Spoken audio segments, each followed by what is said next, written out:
ദീപോജ്വലനം നടത്തുന്നത് പ്രശസ്ത കഥകളി ആചാര്യൻ ഡോക്ടർ സദനം കൃഷ്ണകുട്ടി ആചാര്യ, പ്രശസ്ത ജ്യോതിഷ പണ്ഡിതൻ ശ്രീ പത്മനാഭ ശർമ്മ,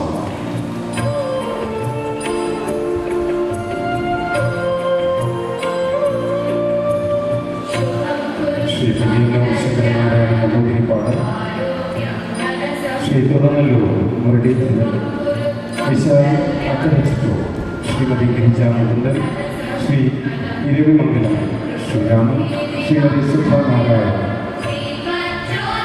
യോഗാധ്യക്ഷൻ ശ്രീ പി കെ ഹരിനാരായണൻ എന്നിവർ എല്ലാവരും ചേർന്ന് ഈ വേദി പ്രോജ്വലമാക്കിയിരിക്കുകയാണ്. ഇനി 2 ദിനരാത്രങ്ങളാണ് യോഗക്ഷേമ സഭ തൃശ്ശൂർ ജില്ലയിലെ കലാകാരികളും കലാകാരന്മാരും ചേർന്ന് മാറ്റിവയ്ക്കുന്ന മത്സരവേദികൾ അവതരികയാണ്. യോഗക്ഷേമ സഭ തൃശ്ശൂർ ജില്ലാ വനിതാ പ്രസിഡന്റ് ശ്രീമതി പാർവതി.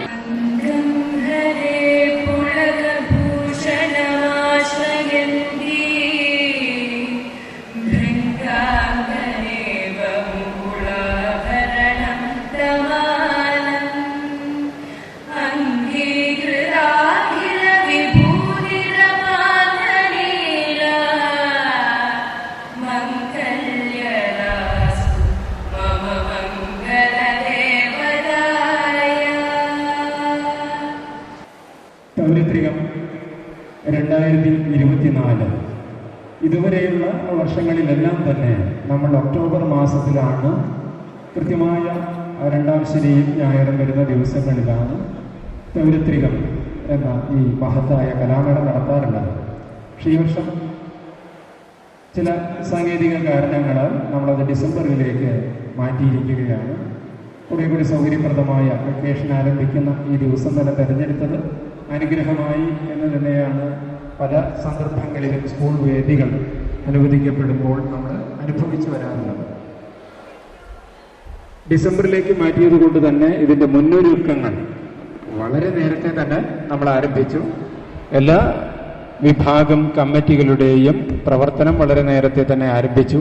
അതുകൊണ്ട് തന്നെ കലാമേളയുടെ മുന്നൊരുക്കങ്ങൾ ഏറ്റവും ഭംഗിയായി നിർവഹിക്കാൻ കഴിഞ്ഞു എന്നുള്ളത് തന്നെയാണ് സ്വാഗത സംഘത്തിൻ്റെ നിഗമനം എന്ന് തന്നെയായിരിക്കും തൃശ്ശൂർ ജില്ലയിലെ മുഴുവൻ യോഗക്ഷേമ കുടുംബാംഗങ്ങളുടെയും മനസ്സിലുണ്ടാവുക എന്ന് വിചാരിക്കുകയാണ്.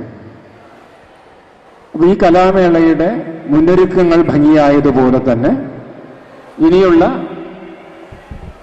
48 മണിക്കൂർ എന്ന് തന്നെ പറയാം, 2 ദിവസങ്ങൾ 9 വേദികളിലായി നടക്കുന്ന ഈ കലാ മാമാങ്കം എന്ന് തന്നെ വിശേഷിപ്പിക്കട്ടെ, ഈ കലാമത്സരങ്ങൾ തൃശ്ശൂർ ജില്ലയിലെ മുഴുവൻ അബാലവൃദ്ധം ജനങ്ങളും എന്ന് തന്നെ പറയട്ടെ, 3 വയസ്സ് മുതൽ 80-85 വയസ്സായവർ വരെ മത്സരങ്ങളിൽ മാറ്റുരയ്ക്കുന്ന വേദികളാണ് ഇവിടെ സജീവമാകാൻ പോകുന്നത്. ഈ വർഷം നമ്മൾ പുതിയതായി ചേർത്തതാണ് ഒരു കാറ്റഗറി കൂടി, സൂപ്പർ സീനിയർ എന്നൊരു വിഭാഗം. 50 വയസ്സ് കഴിഞ്ഞവർക്കും മത്സരിക്കാനുള്ള അവസരങ്ങൾ ഉണ്ടാവണമെന്നുള്ള ആഗ്രഹം പലരും പ്രകടിപ്പിച്ചതിൻ്റെ ഫലമായി തന്നെ 50 വയസ്സിന് ശേഷമുള്ള മുഴുവൻ പേർക്കും മത്സരങ്ങളിൽ പങ്കെടുക്കാനുള്ള അവസരം കൂടി ഒരുക്കിക്കൊണ്ട് അബാലവൃദ്ധം യോഗക്ഷേമ കുടുംബാംഗങ്ങൾക്കും പങ്കെടുക്കാവുന്ന ഒരു മത്സരമാക്കി പൗരത്രികത്തെ നമ്മൾ മാറ്റിയിരിക്കുകയാണ്. ഇനിയുള്ള ഈ 2 ദിവസങ്ങളിൽ നമ്മുടെ എല്ലാവരുടെയും ആത്മാർത്ഥമായ സഹകരണം ഉണ്ടെങ്കിൽ മാത്രമേ നമ്മൾ ഉദ്ദേശിച്ച സമയത്ത് മത്സരങ്ങൾ നടത്തി തീർക്കാൻ സാധിക്കുകയുള്ളൂ. ഇന്ന് ഈ വേദിയിൽ 2 വിശിഷ്ട വ്യക്തിത്വങ്ങളെ തന്നെയാണ് ഇതിൻ്റെ ഉദ്ഘാടനത്തിനായി നമുക്ക് ലഭിച്ചിട്ടുള്ളത് എന്നുള്ളത് ഏറ്റവും ഭാഗ്യമുള്ള ഒരു കാര്യമാണ്.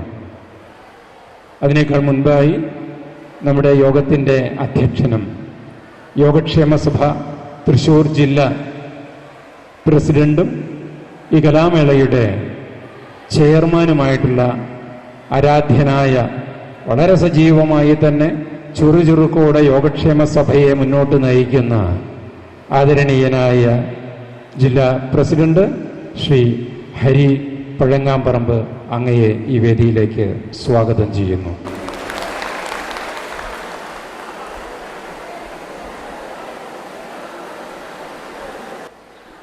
തുടർന്ന് ഇന്നീ സമ്മേളനം ഉദ്ഘാടനം ചെയ്യാനായിട്ട് ഈ വേദിയിൽ എത്തിച്ചേർന്നിട്ടുള്ളത് ഏറ്റവും അനുയോജ്യനായ വ്യക്തി തന്നെയാണ് എന്ന് ഞാൻ വിശേഷിപ്പിക്കുകയാണ്. ലോകോത്തര കലകളിൽ തന്നെ ചക്രവർത്തിയായി പരിലസിക്കുന്ന കഥകളി, ഏറ്റവും മികച്ച കലാരൂപമായി ലോകം മുഴുവൻ കാണുന്ന കഥകളിയുടെ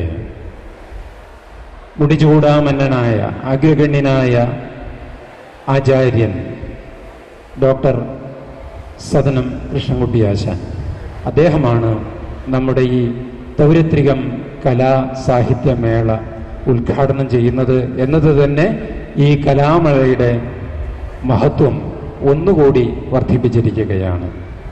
വളരെ ചെറുപ്പത്തിൽ തന്നെ കഥകളിയോടുള്ള ഭ്രമം മൂലം അദ്ദേഹം കഥകളി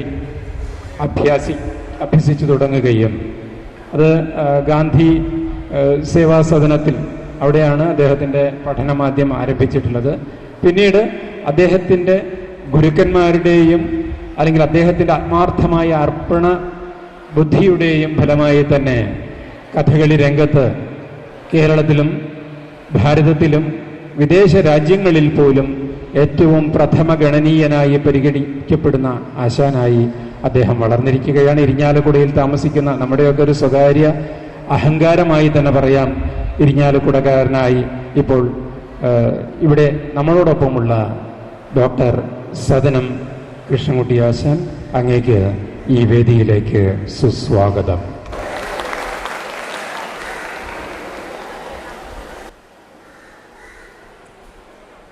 അതോടൊപ്പം തന്നെ വലിയൊരു ഭാഗ്യമെന്ന് തന്നെ പറയട്ടെ, ഇന്ന് ഈ വേദിയിൽ വിശിഷ്ട അതിഥിയായി എത്തിയിട്ടുള്ള നമുക്കേറെ പ്രിയങ്കരനായ ശ്രീ പത്മനാഭ ശർമ്മ. അദ്ദേഹം യഥാർത്ഥത്തിൽ നാളെ സമാപന സമ്മേളനത്തിലാണ് വിശിഷ്ടാതിഥിയായി എത്തേണ്ടിയിരുന്നത്. പക്ഷേ ഒരു നിയോഗം പോലെ ഇന്നിതിൻ്റെ ഉദ്ഘാടന സമയത്ത് തന്നെ അദ്ദേഹത്തിൻ്റെ സാമീപ്യം ഉണ്ടാകണം എന്ന് കൂടൽമാണിക്യത്തപ്പൻ നേരത്തെ തന്നെ തീരുമാനിച്ചു വെച്ചിട്ടുണ്ട്. അതിൻ്റെ ഫലമായിട്ട് തന്നെയാണ് അദ്ദേഹം ഇന്ന് ഈ ഉദ്ഘാടന വേദിയിൽ എത്തിച്ചേർന്നത്. പത്മനാഭ ശർമ്മയെക്കുറിച്ച് വാദോരാതെ പറയേണ്ട ആവശ്യമില്ല. യോഗക്ഷേമ കുടുംബാംഗങ്ങൾക്ക് എല്ലാവർക്കും അറിയാവുന്ന വ്യക്തിത്വം തന്നെയാണ്. ഇപ്പോൾ ഭാരതത്തിലെന്ന് മാത്രമല്ല വിദേശ രാജ്യങ്ങളിൽ പോലും അറിയപ്പെടുന്ന ഒരു ജ്യോതിഷ പണ്ഡിതനാണ് പത്മനാഭ ശർമ്മ. അദ്ദേഹം നിരവധി മഹാക്ഷേത്രങ്ങളിൽ അഷ്ടമംഗല്യ പ്രശ്നം അവിടെയൊക്കെ പ്രധാന ദൈവജ്ഞനായി സ്ഥാനം അലങ്കരിച്ചിട്ടുണ്ട്.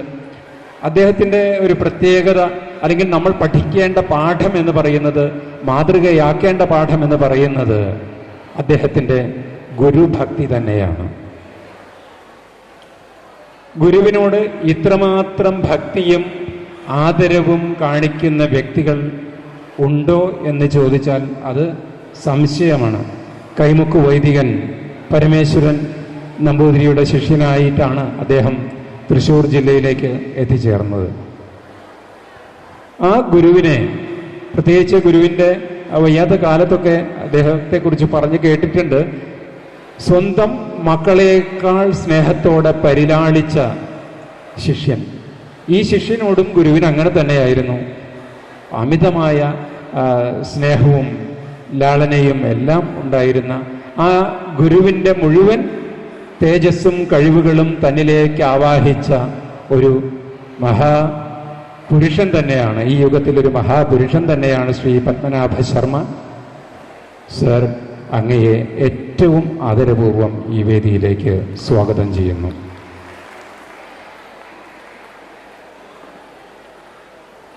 ഇനി ഈ വേദിയിൽ നമ്മൾ വിശിഷ്ട വ്യക്തിത്വങ്ങളുടെ സാന്നിധ്യമുണ്ട്. എല്ലാവരുടെയും ഒരുപക്ഷെ ആശംസാ പ്രസംഗങ്ങൾ നമ്മളെല്ലാവരും ആഗ്രഹിക്കുന്നുണ്ടെങ്കിൽ പോലും എല്ലാവരുടെയും ആശംസാ പ്രസംഗങ്ങൾ ഒരുപക്ഷെ നമ്മുടെ മത്സരങ്ങളുടെ ബാഹുല്യം മൂലം ഒന്ന് നിയന്ത്രിക്കേണ്ടി വരും എന്നുള്ളത് കൊണ്ട് തന്നെ എല്ലാവരുടെയും സാന്നിധ്യമാണ് ഈ വേദിയിൽ നമ്മൾ ആഗ്രഹിക്കുന്നത്. യോഗക്ഷേമ സഭയുടെ മധ്യമേഖല പ്രസിഡന്റ് ശ്രീ തുറനല്ലൂർ മുരളീധരൻ അങ്ങയെ ഈ വേദിയിലേക്ക് സ്വാഗതം ചെയ്യുന്നു. തന്ത്രി സമാജത്തിന്റെ മധ്യമേഖല പ്രസിഡന്റ് ശ്രീ പുലിയന്നൂർ ശങ്കരനാരായണൻ നമ്പൂതിരിപ്പാട് അങ്ങയെ സ്വാഗതം ചെയ്യുന്നു. യുവജന സഭയുടെ സംസ്ഥാന സെക്രട്ടറി ശ്രീ വിശാൽ അക്കരച്ചിറ്റൂർ അങ്ങയെ സ്വാഗതം ചെയ്യുന്നു.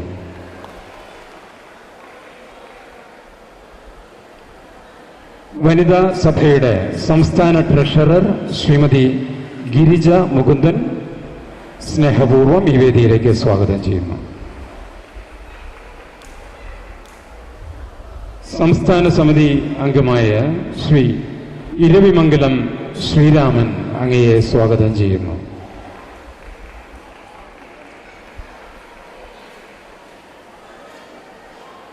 സംസ്ഥാന സമിതി അംഗമായിട്ടുള്ള ശ്രീമതി സുധ നാരായണനെ ഈ വേദിയിലേക്ക് സ്നേഹപൂർവ്വം സ്വാഗതം ചെയ്യുന്നു.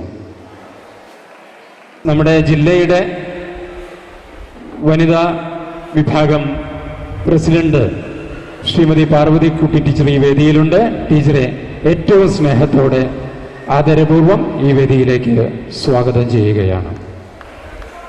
ഇനി സ്വാഗതം അരുളേണ്ടത് ഇവിടെ കൂടിയ ഓരോ മത്സരാർത്ഥികളോടുമാണ്. എത്രയോ നാളുകളായി നിങ്ങൾ ഓരോരുത്തരും രാപ്പകലെന്നില്ലാതെ ഒരുമിച്ച് ചേർന്ന്, അതൊരു വലിയ കൂട്ടായ്മ തന്നെയാണ് ആ റിഹേഴ്സൽ ക്യാമ്പുകൾ എന്ന് പറയുന്നത്. എല്ലാവരും ഒത്തുചേർന്ന് അതിഗംഭീരമായി പരിശീലനങ്ങളിലൂടെ ഈ വേദിയിൽ മാറ്റുരയ്ക്കാൻ എത്തിയിരിക്കുകയാണ്. ഈ 2 ദിവസങ്ങളിലായി വിവിധ മത്സരങ്ങളിൽ മാറ്റുരയ്ക്കുന്ന മുഴുവൻ മത്സരാർത്ഥികളെയും ഏറ്റവും സ്നേഹത്തോടെ ഈ വേദിയിൽ സ്വാഗതം ചെയ്യുകയാണ്. അതോടൊപ്പം തന്നെ അവരെ ഇവിടെ അനുഗമിച്ചുകൊണ്ട് തൃശ്ശൂർ ജില്ലയിലെ മുഴുവൻ യോഗക്ഷേമ കുടുംബാംഗങ്ങളും തന്നെ ഭൂരിഭാഗം പേരും എന്നീ വേദിയിൽ 2 ദിവസങ്ങളിലായി എത്തിച്ചേരുന്നതാണ്. മറ്റെല്ലാ അസൗകര്യങ്ങളും മാറ്റിവെച്ചുകൊണ്ട് ഇത് നമ്മുടെ സ്വന്തം ഉത്സവമാണ് എന്നുള്ള നിലയിൽ തന്നെ എത്തിച്ചേരുന്ന മുഴുവൻ കുടുംബാംഗങ്ങളെയും ഏറ്റവും സ്നേഹത്തോടെ ഈ കലാമേളയിലേക്ക് സ്വാഗതം ചെയ്യുകയാണ്. എല്ലാവർക്കും ഒരിക്കൽ കൂടി സ്വാഗതം ആശംസിച്ചുകൊണ്ട് നിർത്തുന്നു. നന്ദി. അധ്യക്ഷ പ്രസംഗത്തിനായി ശ്രീ PK ഹരിനാരായണനെ സ്വാഗതം സാദരം ക്ഷണിക്കുന്നു. വേദിയിലും സദസ്സിലുമുള്ള ഗുരുജനങ്ങളെ, യോഗക്ഷേമം കുടുംബാംഗങ്ങളെ, മറ്റ് പ്രതിനിധികളെ, എല്ലാവർക്കും നമസ്കാരം. 27ാമത് ജില്ലാ കലാസാഹിത്യമേളയാണ് ഇവിടെ നടക്കുന്നത്. തൃശ്ശൂർ ജില്ലയിലെ യോഗക്ഷേമം കുടുംബാംഗങ്ങളുടെ ഒരു സംഗമവേദിയാണ് നമ്മുടെ കലാമേളകൾ. ഈ കലാമേളകളിൽ നിന്നും വളർന്നു വരുന്ന സൗഹൃദങ്ങൾ അത് യോഗക്ഷേമ സഭയുടെ പ്രവർത്തനങ്ങൾക്ക് ഏറെ ഗുണകരമായിട്ടുണ്ട്. ഓരോ ഉപസഭയിലും കലാമേളയുമായി ബന്ധപ്പെട്ട് നടക്കുന്ന റിഹേഴ്സൽ ക്യാമ്പുകൾ അതാ ഉപസഭയിലെ അംഗങ്ങളെ പരസ്പരം കൂടുതൽ ബന്ധം ഉണ്ടാക്കുന്നതിന് ഏറെ പ്രയോജനപ്പെടുത്തുന്നുണ്ട്. അതിലൂടെ സംഘടനയ്ക്കായാലും പുതിയ പ്രവർത്തകരെയും പുതിയ ആശയങ്ങളെയും ഉണ്ടാക്കിയെടുക്കുവാൻ സാധിക്കും. 27 കലാമേളകൾ പിന്നിടുമ്പോൾ ഓരോ കലാമേളകളും പുതുമകളുടെ പാതയിലാണ് പോകുന്നത്. ഓരോ പരിപാടികൾ കഴിയുമ്പോഴും അതിനെ ഒന്നുകൂടി മെച്ചപ്പെടുത്തുവാൻ എന്തെല്ലാം ചെയ്യാൻ സാധിക്കുമെന്നുള്ള സഭാംഗങ്ങളുടെ ചിന്ത ഇന്ന് ഈ കലാമേളയിൽ എത്തി നിൽക്കുമ്പോൾ നമ്മുടെ ടെക്നോളജിയെ എത്രയൊക്കെ ഉപയോഗിച്ചുകൊണ്ട് നമ്മുടെ ആളുകളിലേക്ക് എത്തിക്കാമെന്നും ഇതിൻ്റെ ആവശ്യകത ബോധ്യപ്പെടുത്താമെന്നും നമ്മൾ കാണിച്ചുണ്ട്. ഒരു ചെയർമാൻ എന്ന രീതിയിൽ വളരെ സന്തോഷം നിറഞ്ഞ ഒരു സമയം തന്നെയാണ്. കൂടുതൽ ദീർഘിപ്പിക്കുന്നില്ല. കാരണം അതിഥികളുണ്ട്, അതുപോലെ തന്നെ മത്സരങ്ങൾ കൃത്യമായിട്ടും തുടങ്ങിപ്പോകേണ്ടതുണ്ട്. അതുകൊണ്ട് ഞാൻ എൻ്റെ അധ്യക്ഷത്വം ഇവിടെ അവസാനിപ്പിക്കുകയാണ്. ഈ കലാമേളയുടെ വിജയത്തിനായി അണിചേർന്ന ഓരോരുത്തരെയും അഭിവാദ്യം ചെയ്യുന്നു. ഈ കലാമേള ഇരിങ്ങാലക്കുട ഉപസഭയിൽ വെച്ച് നടത്തുന്നു എന്ന് കേട്ടപ്പോൾ തന്നെ, തീരുമാനിച്ചപ്പോൾ തന്നെ ഒരു ആശ്വാസത്തിലാണ്. കാരണം കലാമേള നല്ല രീതിയിൽ കൊണ്ടുപോകുവാൻ നമുക്കിവിടെ കോർഡിനേറ്റ് ചെയ്യാൻ കഴിയും. ആ സ്വാഗത സംഘത്തിൻ്റെയും മറ്റ് സഭാംഗങ്ങളുടെയും ഉപസഭാ ഭാരവാഹികളെയും കൂട്ടായ പ്രയത്നം ഇതുവരെയുള്ള ഓരോ പ്രവർത്തനങ്ങളെയും ചടുലമായ രീതിയിലും നല്ല ശക്തമായ രീതിയിൽ നടത്തുവാൻ നമുക്ക് സാധിച്ചിട്ടുണ്ട്. ഇതുതന്നെയായിരിക്കണം നമ്മുടെ ഇനിയുള്ള പ്രവർത്തനങ്ങൾ ഉണ്ടാകണമെന്ന് മാത്രം ഓർമ്മിച്ചു നിർത്തുന്നു. നന്ദി, നമസ്കാരം. ജയ് ജയ് യോഗക്ഷേമം. വളരെയധികം സന്തോഷിച്ച് ഇരിക്കുന്ന ഒരു സമയമാണ് എൻ്റെ ഈ ഉദ്ഘാടന വ്യക്തി എന്നുള്ള നിലയ്ക്ക് വളരെ സന്തോഷമുണ്ട്. ഞാൻ എൻ്റെ ഇപ്പോൾ വയസ്സ് പറയല്ല, ഒരു 65 കൊല്ലത്തെ ജീവിതത്തിലെ കഥകളി ജീവിതത്തിൻ്റെ ഒരു ചെറിയൊരു വിവരം ഞാൻ നിങ്ങളുടെ എല്ലാം മുമ്പിൽ വയ്ക്കുകയാണ്. എൻ്റെ സ്വദേശം പാലക്കാട് ജില്ലയിലെ ചെർപ്പളശ്ശേരി, അതായത് വെള്ളിനാഴിയുടെയും കാറൽ മണ്ണയുടെയും നടുവിൽ. വിദ്യാഭ്യാസം മുഴുവനും ഭാരതപ്പുഴയുടെ വക്കത്ത് ഗാന്ധി സേവാ സദനത്തിൽ. അന്നൊരു 13-14 വയസ്സേ ആയിട്ടുള്ളൂ. അങ്ങനെ അവിടെ കഥകളി പഠിപ്പും ഞാൻ ആദ്യമായിട്ട് സ്കൂൾ പഠിച്ചിരിക്കുന്നത് Karalmanna NN Namboothiri memorial സ്കൂളിലാണ്. അതായത് നരിപ്പറ്റ സാക്ഷാൽ ഇപ്പോൾ ഈ അടുത്ത സമയത്ത് അന്തരിച്ച എൻ്റെ കൂടെ പഠിച്ചിരുന്ന നാരായണ നമ്പൂതിരിയുടെ അച്ഛൻ്റെ സ്കൂളിലാണ് പഠിച്ചിരിക്കുന്നത്. അങ്ങനെ അവിടുന്ന് വിട്ട് അതിൻ്റെ അടുത്ത് ഗാന്ധി സേവാസദനത്തിൻ്റെ കഥകളി പഠിച്ചു. എൻ്റെ മോഹത്തിന് മാത്രം. പക്ഷേ മുന്നോട്ടെടുത്ത കാല് ഇന്നും ഈ 65 കൊല്ലം കഴിഞ്ഞിട്ടും എനിക്ക് പിന്നോട്ടെടുക്കേണ്ടതായിട്ടുള്ള ഒരു കാര്യം ഉണ്ടായിട്ടില്ല. എൻ്റെ കഥകളി വിദ്യാഭ്യാസം കഴിഞ്ഞപ്പോൾ അതിൻ്റെ ഭാരതപ്പുഴയുടെ അക്കരെ ദേശമനത്ത് നാരായണ നമ്പൂതിരിപ്പാട് എന്ന് പറഞ്ഞൊരു ഞങ്ങളൊക്കെ തമ്മിൽ താമസിച്ചിരുന്നു. അദ്ദേഹത്തിനാണ് കഥകളി ഭ്രമം മൂത്ത് അവസാനം അവിടെ ഒരു കളരി വേണമെന്നും അതിൽ ഒരു 4-5 പെൺകുട്ടികളും അന്തർജന്യ കുട്ടികളും അതിൽ പ്രധാനിയായിട്ടുള്ളതാണ് ദേശമംഗലം സാവിത്രി. ഇന്നും പൂർണ്ണ ആരോഗ്യവതിയായിട്ട് ഷൊർണൂർ പരുത്തിപ്പറയിൽ തിരുമേനിയുടെ കൂടെ താമസിക്കുന്നുണ്ട്. അങ്ങനെയുള്ള കുട്ടികളെ പഠിപ്പിക്കാനുള്ള അന്ന് ആ കൂട്ടത്തിൽ ഒരു വിദ്യാർത്ഥി പരിയാനം പറ്റ നാരായണ നമ്പൂതിരിയായിരുന്നു. എന്തോ ദൈവനിഷ്ഠപ്രകാരം അദ്ദേഹം ഇന്ന് ജീവിച്ചിരിപ്പില്ല. ഞങ്ങൾ വരുന്ന സമയത്ത് കാറിലിരുന്ന് ഈ വിവരം പറയുമായിരുന്നു. അത് കഴിഞ്ഞു വിദ്യാഭ്യാസം കഴിഞ്ഞപ്പോൾ ഒളപ്പമണ്ണ മനക്കിലാണ് ഞാൻ കൂടുതലും എൻ്റെ ജീവിതത്തിൽ കുറേ ഭാഗം ചെലവഴിച്ചിരിക്കുന്നത്. അവിടുത്തെ OMC നാരായണ നമ്പൂതിരിപ്പാടും മറ്റുള്ള സാക്ഷാൽ മഹാകവി ഒളപ്പമണ്ണ, ഞങ്ങളൊക്കെ തമ്പുരാക്കന്മാരെന്നെ വിളിക്കൽ അതിലൊരു തെറ്റും തോന്നിയിട്ടുമില്ല. എനിക്ക് എന്നും അവരെയൊക്കെ തമ്പുരാൻ എന്ന് വിളിക്കണേൽ ഒരു വൈമനസ്യം തോന്നിയിട്ടില്ല. കാരണം അവരുടെ പ്രവൃത്തിയും സമ്പ്രദായവും ഞങ്ങളോടുള്ള ആ പെരുമാറ്റവും അങ്ങനെ അവരായിട്ടുള്ള സംസാരത്തിൽ അങ്ങനെ തുടർന്നു പോന്നു. ഇത് കഴിഞ്ഞ് ഇപ്പോൾ ഈ അടുത്ത സമയത്ത് തന്നെ ഉണ്ടായത് 2 ദിവസം മുമ്പേ പെരുമാങ്ങോട് നിറമാലയുടെ കഥകളിയായിരുന്നു. ഞാൻ അവിടേക്ക് സ്ഥിരക്കാരനാണ്. കാറൽമണ്ണുള്ള ഉത്സവങ്ങൾക്കും ചെപ്പശ്ശേരി, വെള്ളിനേഴി, കാന്തളൂരൊക്കെ ഉള്ള ഉത്സവത്തിന് കഥകളിക്ക് സ്ഥിരം പങ്കെടുക്കുന്ന ഒരു വ്യക്തിയാണ്. എന്താണ് അവിടുന്ന് തരുന്നതെന്നുള്ളത് ഞാൻ നോക്കാറില്ല. വലിയ മോശമില്ലാത്തല്ലോ പ്രതിഫലം തന്നെ എന്നെ യാത്ര അയക്കാറുണ്ട്. ഞാൻ പോവാറുമുണ്ട്.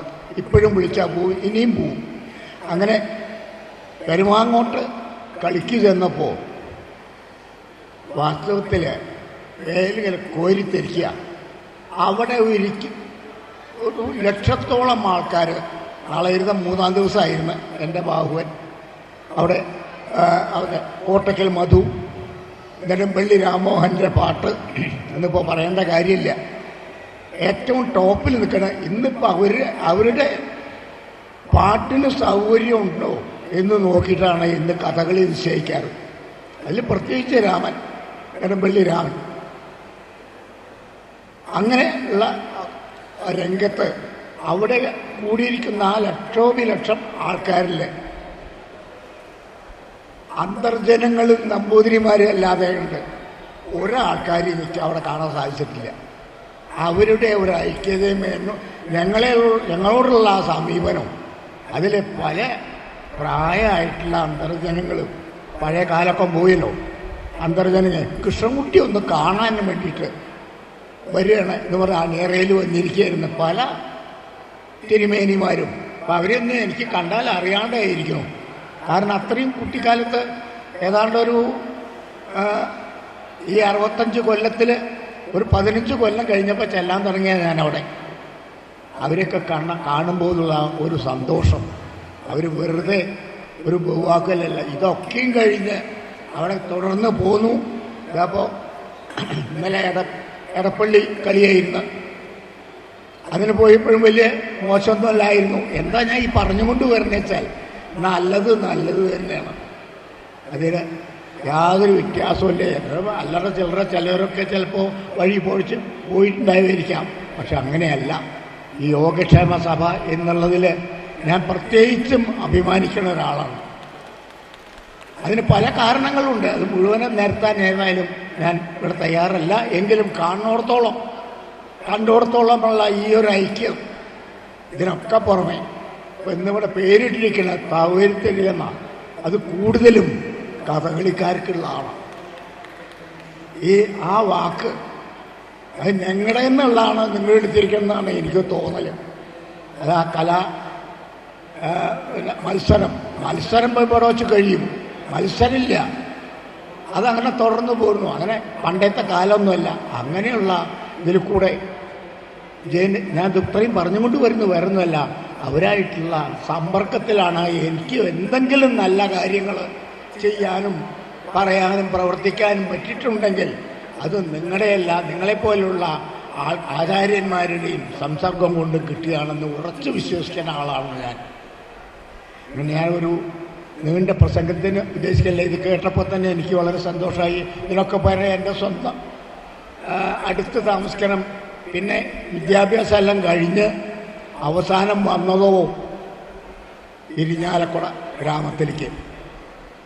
അന്ന് ആ കാലത്തൊക്കെ ഈ ഉത്സവത്തിനും ഇന്നലെ നിങ്ങളെപ്പോലുള്ള ആൾക്കാരെ അല്ലാണ്ട് വേറെ ഒരാളെയും എനിക്ക് കാണാൻ സാധിച്ചിട്ടില്ല. അവരോടുള്ള സംസർഗം ആണ് എൻ്റെ ജീവിതത്തിലെ ഏറ്റവും വലിയ ഒരു മഹിമയായിട്ട് ഞാൻ കരുതുന്നത്. അപ്പോൾ അതുകൊണ്ട് ഞാൻ കൂടുതൽ ഇല്ല. അങ്ങനെ പല ഇങ്ങനെയുള്ള ആൾക്കാരുമായിട്ടുള്ള സംസാരം കൊണ്ടും ഇതുകൊണ്ടൊക്കെ എനിക്ക് എന്തെങ്കിലും ജീവിതത്തിൽ നേടാൻ സാധിച്ചിട്ടുണ്ടെങ്കിൽ അതൊരു വലിയ മഹാഭാഗ്യമായിട്ടാണ് ഞാൻ കരുതുന്നത്. അതൊക്കെ വിചാരിച്ചിട്ടാണ് ഞാൻ ഈ ഉദ്ഘാടനത്തിന് വന്നോളാം എന്നുള്ള സമ്മതം. ഞാൻ ഇങ്ങനെയുള്ള കാര്യത്തിലൊക്കെ സ്വതവേ വിമുഖനാണ്.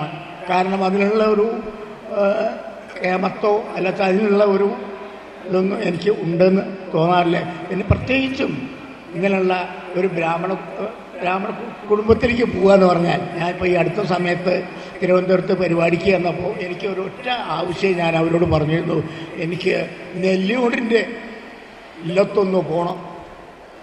എൻ്റെ സഹപ്രവർത്തകനായിരുന്നു. ഞാൻ കഥകളിക്കാരിൽ ഏറ്റവും ബഹുമാനിക്കുന്നതും സ്നേഹിക്കുന്നതും അദ്ദേഹത്തിനെ കണ്ട് പഠിച്ച ധാരാളം വിദേശയാത്രകൾ നടത്തിയിട്ടുണ്ട്. അദ്ദേഹത്തിൻ്റെ ഓരോ ചലനങ്ങളും ഞാൻ മനസ്സിലാക്കിയിട്ടുള്ള അദ്ദേഹത്തിൽ നിന്നാണ്. പല കാര്യങ്ങളും എന്തുകൊണ്ട് എങ്ങനെ ആയിക്കൂടാ എന്നെനിക്ക് പലപ്പോഴും തോന്നിയിട്ടുണ്ട്, പല കാര്യത്തിലും. അപ്പം അങ്ങനെ അവിടെ നിന്ന് പോകണമെന്ന് പറഞ്ഞു. അദ്ദേഹം മരിച്ചിട്ട് 2 കൊല്ലമായി. ഞാൻ അദ്ദേഹത്തിൻ്റെ ധർമ്മപത്നിയെ കാണാൻ ചെന്നു.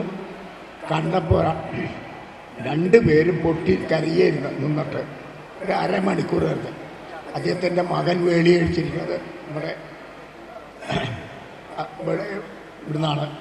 അപ്പോൾ ആ ശ്രീദേവി അടക്കം എനിക്ക് വേണ്ടതൊക്കെ അവരെ ഒന്ന് പാദം സ്പർശിച്ച് പോരാനുള്ള ഒരു ഭാഗ്യം ഉണ്ടായത്. എന്താ ഞാൻ പറഞ്ഞുകൊണ്ട് വരണെച്ചാൽ, അങ്ങനെ നിങ്ങളുള്ള ആചാര്യന്മാരും നിങ്ങളുള്ള ആൾക്കാർ കുടുംബക്കാരുമായിട്ടുള്ള കൂടുതൽ ബന്ധം എന്നെ നല്ലതാക്കല്ലാതെ കണ്ട് ഇതേവരെ ഒരു മോശമായിട്ടുള്ള പ്രവൃത്തിയിലേക്ക് എനിക്ക് നീങ്ങാൻ സാധിച്ചിട്ടില്ല. അങ്ങനെ നിങ്ങളോടുള്ള സംസാരവും അത് എനിക്ക് അതുകൊണ്ടൊക്കെ തന്നെയാണ് ഞാൻ ഇത് ഉദ്ഘാടനത്തിന് ഞാൻ പറഞ്ഞോടുമ്പോൾ തന്നെ ഞാൻ സമ്മതിച്ചത്. അങ്ങനെ ഇതൊക്കെയും കഴിഞ്ഞു. ഇന്നലെ എൻ്റെ ഏറ്റവും വലിയ ആരാധകനാണ് നമ്മുടെ 60 വയസ്സ് ഷഷ്ടാബ്ദ പൂർത്തി ആയിരിക്കണം അദ്ദേഹത്തിൻ്റെ. അവിടെ ഞാൻ ആ ക്ഷണപ്രകാരം അവിടെ ചെന്നു. വാസ്തവത്തിൽ എൻ്റെ കണ്ണ് നിറഞ്ഞു. അപ്പം എന്താ പറഞ്ഞാൽ, സൽപ്രവൃത്തി ചെയ്താൽ സംശയമൊന്നുമില്ല. അത് ഇപ്പോഴും കുറച്ച് ബാക്കി നിൽക്കുന്നുണ്ടെങ്കിൽ അത് നിങ്ങളെപ്പോലുള്ള കുറേ ആചാര്യന്മാരുടെ കയ്യിലും ആണ് എന്നുള്ളത് ഉറച്ച് വിശ്വസിക്കുകയാണ് ഞാൻ. ഞാൻ കുറേ നീട്ടി പ്രസംഗിക്കാൻ ഉദ്ദേശിക്കുന്നില്ല. ഏതായാലും നിങ്ങളുടെ എല്ലാം സമൂഹത്തോടു കൂടി സംഗമേശ്വരൻ്റെ അനുഗ്രഹത്തോടു കൂടി ഞാൻ ഈ സമ്മേളനം, ഈ സാഹിത്യമേള, കലാസാഹിത്യമേള ഉദ്ഘാടനം ചെയ്തതായി പ്രഖ്യാപിച്ചുകൊണ്ട് നിർത്തുന്നു. നന്ദി, നമസ്കാരം. ശ്രീ കൂടൽമാണിക്യ സ്വാമിയെയും എല്ലാ ഗുരുകാരണവന്മാരെയും സാഷ്ടാംഗം നമസ്കരിച്ചുകൊണ്ട് യോഗക്ഷേമ സഭയുടെ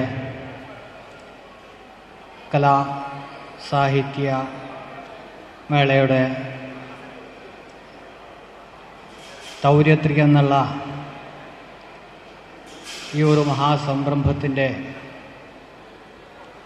വേദിയിലിരിക്കുന്ന അധ്യക്ഷൻ, ഇന്നത്തെ ഈ പരിപാടികളുടെ ഉദ്ഘാടനം നടത്തിയിട്ടുള്ള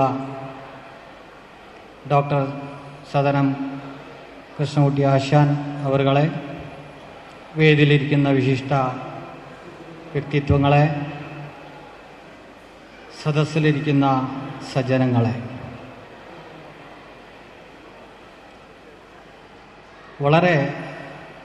വളരെയധികം സന്തോഷമായിട്ടുള്ള ഒരു നിമിഷമാണിത്.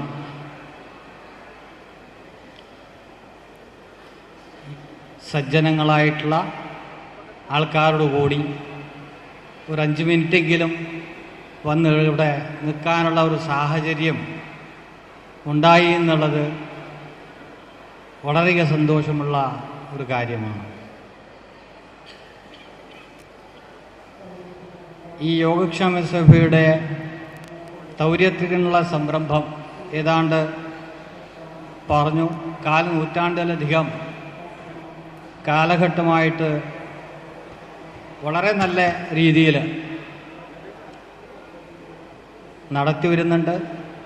ഓരോ കൊല്ലവും ഉത്തരോത്തരമായിട്ട് വളരെ ഗംഭീരമായിട്ട് അഭിവൃദ്ധിയോടുകൂടി വരുന്ന ഒരു സംരംഭമാണ്. അതിൻ്റെ കാരണം തന്നെ എല്ലാവരും ഒരുപോലെ സഹകരണത്തോടുകൂടി പ്രവർത്തിക്കുന്നു എന്നുള്ളത് തന്നെയാണ്. സർവ്വസാധാരണമായിട്ട് ഇങ്ങനെയുള്ള ഒരു കാര്യത്തിന് എല്ലാവരും ക്ഷണിച്ചാൽ നേരത്തെ എത്തുക എന്നുള്ളത് വളരെ വിരളമാണ്. ഇവിടെ രാവിലെ 8-8:30 ആകുമ്പോൾ തന്നെ അന്തർജനങ്ങളും വളരെ ചെറിയ കുട്ടികളും വളരെ വയോവൃദ്ധന്മാരായിട്ടുള്ള ആൾക്കാരും എല്ലാവരും തന്നെ അതിരാവിലെ തന്നെ ഇവിടെ എത്തി കാണുമ്പോൾ തന്നെ അതൊരു വളരെ വളരെ മനസ്സിന് സന്തോഷം ഉണ്ടാക്കുന്ന ഒരു കാര്യമാണ്. കലയെപ്പറ്റിയോ അഥവാ ഇതിൻ്റെ വിഷയങ്ങളെ സംബന്ധിച്ചൊക്കെ ഒരു പ്രഭാഷണം, അനുഗ്രഹ പ്രഭാഷണം എന്നുള്ള നിലയ്ക്ക് വലിയ രീതിയിൽ പറയാനൊന്നും എനിക്ക് അറിയില്ല. പക്ഷെ ഒരു കാര്യം നമ്മൾ മനസ്സിലാക്കണം, ഈശ്വരൻ്റെ സൃഷ്ടി ഓരോ കാര്യവും ഓരോ ഉദ്ദേശ സങ്കല്പങ്ങൾ വെച്ചുകൊണ്ടാണ്. അത് പ്രകൃതിയിലുള്ള ജീവജാലങ്ങളാവട്ടെ, മനുഷ്യ ശരീരത്തിലുള്ള വിഷയങ്ങളാവട്ടെ, ഇതിലെല്ലാം ഈശ്വരൻ്റെ ഒരു ഉദ്ദേശങ്ങളുണ്ട്. അതിൽ ഒരു കവിയുടെ ഭാവനയിൽ പറഞ്ഞിട്ടുള്ളൊരു വിഷയമുണ്ട്. സംഗീത സാഹിത്യ രസാനുഭൂതി ശ്രോത്രദ്വയം കൽപ്പിതവാൻ വിധാത ഏകേന ഹീന പുനരേകകർണ ദ്വാഭ്യാം വിഹീനോ ബധിരസേവ. നമ്മുടെ 2 ചെവികളെ ഈശ്വരൻ സൃഷ്ടിച്ചത് എന്തിനാണെന്ന് വെച്ചാൽ സംഗീത സാഹിത്യ രസാനുഭൂതി, സംഗീതത്തെയും സാഹിത്യത്തെയും അനുഭവിക്കാനും അതിനെ ശരിക്കും ആസ്വദിക്കാനുമാണ്. അതിലൊരു ചെവി ഇല്ലെങ്കിൽ അവന് ഒരു കലയില്ല എന്നർത്ഥം. ഏകേന ഹീന പുനർ ഏകകർണ ദ്വാഭ്യാവിഹീനോ ബധിരസേവി. അപ്പോൾ സംഗീത സാഹിത്യങ്ങൾ കുറച്ച് എങ്കിലും ചെറിയ രീതിയിലെങ്കിലും നമ്മൾ ഓരോരുത്തരും മനസ്സിലാക്കേണ്ടതാണ്. പലപ്പോഴും നമ്മൾ കുട്ടികളെ നിരുത്സാഹപ്പെടുത്താറുണ്ട്. അതായത് ശബ്ദം നന്നല്ല, അല്ലെങ്കിൽ ഡാൻസ് ചെയ്യുമ്പോൾ അത് നന്നായിട്ട് ഡാൻസ് ചെയ്യുന്നില്ല. പക്ഷെ ശബ്ദം നന്നായാലും നന്നായില്ലെങ്കിലും ഒരു രാഗബോധം, താളബോധം ഉണ്ടാവാൻ വേണ്ടി കലയെ കുട്ടികൾക്ക് പഠിപ്പിക്കണം. പാടുമ്പോൾ ഇത് സംഗീതമാണ്, ഇത് ഇന്ന രാഗമാണ്, ഇന്ന താളമാണെന്നുള്ള ബോധം ഉണ്ടായാൽ അത് ഒരു സംസ്കാരത്തിനെ ഉയർത്താൻ, നമ്മുടെ ശാരീരികവും മാനസികവുമായിട്ടുള്ള ഒരു സന്തോഷത്തെ ഉണർത്താൻ ഏറ്റവും സഹായകമായിട്ടുള്ള ഒന്നാണ് കല. അങ്ങനെയുള്ള ആ കലാസാഹിത്യ പരിപാടികൾ വളരെ കാലമായിട്ട് നല്ല രീതിയിൽ നടത്തി വരുന്നു. എല്ലാ വർഷവും നമ്മുടെ കാവനാട് കൃഷ്ണേട്ടനും അതിൻ്റെ സംഘാടകന്മാരുടെ മറ്റുള്ള ആൾക്കാരും, ഞാൻ വന്നാലും വന്നില്ലെങ്കിലും എൻ്റെ മഠത്തിൽ വന്നിട്ട് ക്ഷണിക്കാറുണ്ട്. അതാണ് ഈ യോഗക്ഷേമ സഭയും അല്ലെങ്കിൽ ഇതിലുമായിട്ടുള്ളൊരു അഭേദ്യ ബന്ധം. അത്രയും സ്നേഹത്തോടു കൂടി നമ്മളെ ക്ഷണിച്ച് ഞാൻ വരാണ്ടിരുന്നാൽ വലിയ അപരാധമാണ്. ഇന്നലെ രാത്രി ഞാൻ ശരിക്കും നാളെയാണ് വരാൻ പറഞ്ഞിട്ടുള്ളത്. ശരി, എന്തോ ഒരു അബദ്ധം പറ്റിയത് കൊണ്ടാണ് നാളെ ഞാൻ ഏതോ നാട്ടിൽ എത്തേണ്ടതാണ്. അതുകൊണ്ടാണ് വന്നില്ലെങ്കിൽ ഒരു അപരാധമായി പോകും എന്നുള്ള നിലയ്ക്ക് ഇന്ന് തന്നെ വന്ന് ഞാൻ പങ്കെടുത്താളോ എന്ന് ചോദിക്കുമ്പോൾ വളരെ സന്തോഷത്തോടെ ആയിക്കോട്ടെ എന്ന് പറഞ്ഞു. അങ്ങനെയാണ് ഇവിടെ ഇന്ന് എത്തിച്ചേരാനുള്ള കാരണമുണ്ടായത്. അപ്പോൾ എല്ലാവരോടും അതിനുവേണ്ടി ഒരു ക്ഷമാപണവും ചോദിച്ചുകൊണ്ട് ഈ ഭാവിയിലുള്ള ആ തലമുറകൾക്ക്, കുട്ടികൾക്ക് ഇനിയും നല്ല രീതിയിൽ ഈ കലയും സാഹിത്യവും ബാക്കിയുള്ള എല്ലാ വിഷയങ്ങളിലും നന്നായി പഠിച്ചു വരാനുള്ളതായിരിക്കുന്ന ആ ഒരു ദൈവാധീനം ഉണ്ടാവട്ടെ എന്ന് ഈ സന്ദർഭത്തിൽ പ്രാർത്ഥിച്ചുകൊണ്ട് എൻ്റെ ഈ 2 വാക്കുകൾ ഉപസംഹരിക്കുന്നു. എല്ലാവർക്കും നമസ്കാരം. എല്ലാവർക്കും നമസ്കാരം. വാസ്തവത്തിൽ ഈ വേദിയിൽ ഒന്നും പറയണ്ടെന്നാണ് ഏറ്റവും ആദ്യം പറഞ്ഞത്. എങ്കിലും എല്ലാവർക്കും വേണ്ടി 2 വാക്ക് പറയണം എന്ന് എന്നോട് പറഞ്ഞപ്പോൾ എന്താണ് പറയേണ്ടതെന്ന് എനിക്കറിയില്ല. വാസ്തവത്തിൽ അതിന് ഒരുങ്ങിയില്ല എന്ന് പറയട്ടെ. എങ്കിലും അങ്ങനെ പറയണമെന്ന് പറഞ്ഞപ്പോൾ 2 വാക്ക് പറയണമല്ലോ. യോഗക്ഷേമസഭയുടെ തൗര്യത്രികത്തിൽ കഴിഞ്ഞ പലതവണയും ഒരു സാമാജികൻ എന്നുള്ള നിലയിൽ പങ്കെടുത്തിട്ടുണ്ടെങ്കിലും വേദിയിൽ ഇരിക്കേണ്ടി വരുന്നത് തന്ത്രി സമാജത്തിൻ്റെ പ്രതിനിധിയായിട്ട് ആദ്യമായിട്ടാണ്. തന്ത്രി സമാജം, അഖില കേരള തന്ത്രി സമാജം എന്നത് ഈ കേരളത്തിലെ പാരമ്പര്യ തന്ത്രിമാരുടെ കൂട്ടായ്മയാണെങ്കിലും അത് യോഗക്ഷേമ സഭയിൽ നിന്ന് വിട്ടുനിൽക്കുന്ന ഒന്നല്ല. അത് അതിൻ്റെ ഒരു സബ്സെറ്റ് മാത്രമാണ് എന്ന് പലപ്പോഴും തോന്നാറുണ്ട്. ഇവിടെ 2 നമ്പൂതിരിമാർ ചേർന്നാൽ, 2 എന്നല്ല കുറച്ച് മുമ്പ് ആരെങ്കിലും 2 ചേർന്നിട്ടുണ്ടെങ്കിൽ എപ്പോഴും എന്തെങ്കിലുമൊക്കെ അഭിപ്രായ വ്യത്യാസങ്ങൾ ഉണ്ടാവാറുണ്ട്. അതൊക്കെ പരശുരാമൻ്റെ ഒരു ശാപം നമുക്ക് ഉണ്ട്. അതുകൊണ്ടാണ് ഇങ്ങനെ വന്നിക്കണത് എന്ന് നമ്മൾ കാരണന്മാർ പറയാറുണ്ട്. പക്ഷേ ഇവിടെ വന്നപ്പോൾ ഇതൊക്കെ കാണുമ്പോൾ അതൊക്കെ കഴിഞ്ഞു പോയോ, അതില്ലാണ്ടായോ എന്ന് നമുക്ക് തോന്നിപ്പോവും. കുറച്ച് കാലമായിട്ട് ഇങ്ങനത്തെ ഈ പ്രവർത്തനങ്ങളെക്കുറിച്ച്, ചിട്ടയായ പ്രവർത്തനങ്ങളെക്കൂടെയൊക്കെ യോഗക്ഷേമ സഭയും ഒക്കെ അതിൻ്റെ പ്രവർത്തകന്മാരും അതിനുവേണ്ടി ശ്രമിക്കുകയും പരശുരാമ ജയന്തി പോലുള്ള കാര്യങ്ങളൊക്കെ സംഘടിപ്പിച്ച് അത്തരം ശാപങ്ങളിൽ നിന്നൊക്കെ മോക്ഷം നേടാനുള്ള കാര്യങ്ങളൊക്കെ ചെയ്യുകയാണ്. ഇവിടെ ഈ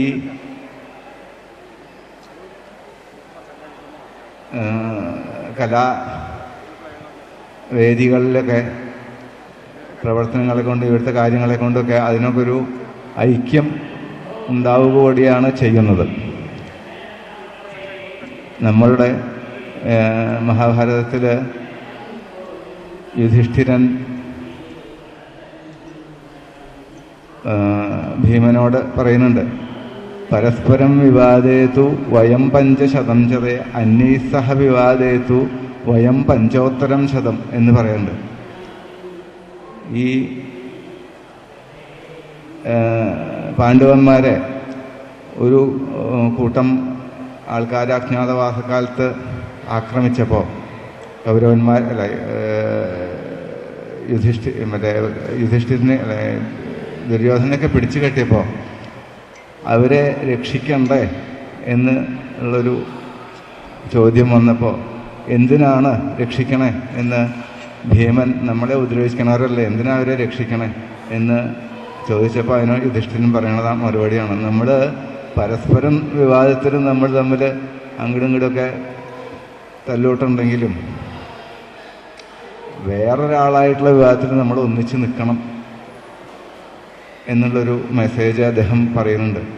അപ്പോൾ അതുതന്നെയാണ് എനിക്കിവിടെ പറയാനുള്ളത്. നമ്മൾ ഈ എന്ത് ശാപമുണ്ടെങ്കിലും ഇവിടെ ഇങ്ങനത്തെ കാര്യങ്ങളെ കൊണ്ടൊക്കെ ഒന്നിച്ച് നിൽക്കാനുള്ളൊരു മനസ്സ് നമുക്ക് എന്നും ഉണ്ടാവട്ടെ. അതിന് വേണ്ടിയിട്ടുള്ള കലാമേളകളും ഒക്കെ അതിന് നമുക്ക് അവസരം ഒരുക്കട്ടെ എന്ന് പ്രാർത്ഥിച്ചുകൊണ്ട് ഈ കലാമേളയ്ക്ക് തന്ത്രി സമാജത്തിൻ്റെയും എൻ്റെ പേരിലും എല്ലാവിധ ഭാവുകങ്ങളും നേർന്നുകൊണ്ട് ഞാൻ അവസാനിപ്പിക്കട്ടെ. വടക്കുംനാഥനും കൂടൽമാക്കിയ സ്വാമിയും നമ്മളെ രക്ഷിക്കട്ടെ. നമ്മുടെ ഈ വേദിയെ ഏറ്റവും സമ്പുഷ്ടമാക്കിക്കൊണ്ട് ഇവിടെ മഹത് വ്യക്തികൾ നമ്മുടെ ഈ വേദിയിൽ ഉണ്ട്. ഔപചാരികമായി ഏറ്റവും ആദ്യം നന്ദി പറയേണ്ടത് നമ്മുടെ കലാമേളയുടെ ചെയർമാനായ നമ്മുടെ യോഗക്ഷേമം തൃശ്ശൂർ ജില്ലാ പ്രസിഡൻ്റായ ശ്രീ പഴങ്ങാപ്പറമ്പ് ഹരിനാരായണൻ നമ്പൂതിരിക്കാണ്. അദ്ദേഹത്തിന് നിങ്ങൾക്കെല്ലാവർക്കും വേണ്ടി കൃതജ്ഞത രേഖപ്പെടുത്തുകയാണ്. ജന്മം കൊണ്ട് പാലക്കാട്ടുകാരനാണെങ്കിലും കർമ്മം കൊണ്ടും നമ്മളോടുള്ള സമ്പർക്കം കൊണ്ടും ഇരിങ്ങാലക്കുടക്കാർക്ക് ഏറ്റവും വേണ്ടപ്പെട്ടവനായി മാറിയ നമ്മുടെ കഥകളി ആചാര്യൻ സദനം കൃഷ്ണൻകുട്ടി ആശാന് ഈ കലാമേളയുടെ ഈ വേദി അലങ്കരിച്ചതിന് വളരെ ഹൃദയപൂർവ്വം നന്ദി പറയുകയാണ്. അതുപോലെ ഏറ്റവും തിരക്കുകൾക്കിടയിലും നമ്മുടെ എല്ലാ കാര്യങ്ങൾക്കും സഹകരിച്ചു വരുന്ന ശ്രീ പത്മനാഭ ശർമ്മ, അദ്ദേഹം ഇതിന് സമയം കണ്ടെത്തി ഇവിടെ എത്തിച്ചേർന്നു എന്നതിന് ഏറ്റവും സന്തോഷത്തോടെ അദ്ദേഹത്തിനും നന്ദി പറയുകയാണ്. അതുപോലെ തന്ത്രസമാജം ഭാരവാഹി ശ്രീ പുലിയന്നൂർ നമ്പൂതിരിപ്പാടിനും അദ്ദേഹത്തിനും പ്രത്യേകം നന്ദി പറയുന്നു. ഓരോരുത്തർക്കും പ്രത്യേകം പറയുന്നില്ല. ഈ വേദിയിലുള്ള എല്ലാ മഹത് വ്യക്തികൾക്കും യോഗക്ഷേമ സഭയുടെയും ഈ കലാമേള സ്വാഗതസംഘത്തിൻ്റെയും പേരിൽ പ്രത്യേകം നന്ദി രേഖപ്പെടുത്തുന്നു. അതുപോലെ ഇവിടെ എത്തിച്ചേർന്ന മത്സരാർത്ഥികൾ, സദസ്സിലുള്ള അവരെ പ്രോത്സാഹിപ്പിക്കാനായി എത്തിയ അവരുടെ കുടുംബാംഗങ്ങൾ, ഉപസഭാ ഭാരവാഹികൾ, അങ്ങനെ ഇതിനായി പ്രവർത്തിച്ചും സഹകരിച്ചും വരുന്ന എല്ലാവർക്കും ഒറ്റവാക്കിൽ ഒരിക്കൽ കൂടി നന്ദി പറയുന്നു. ജയ് ജയ് യോഗക്ഷേമം.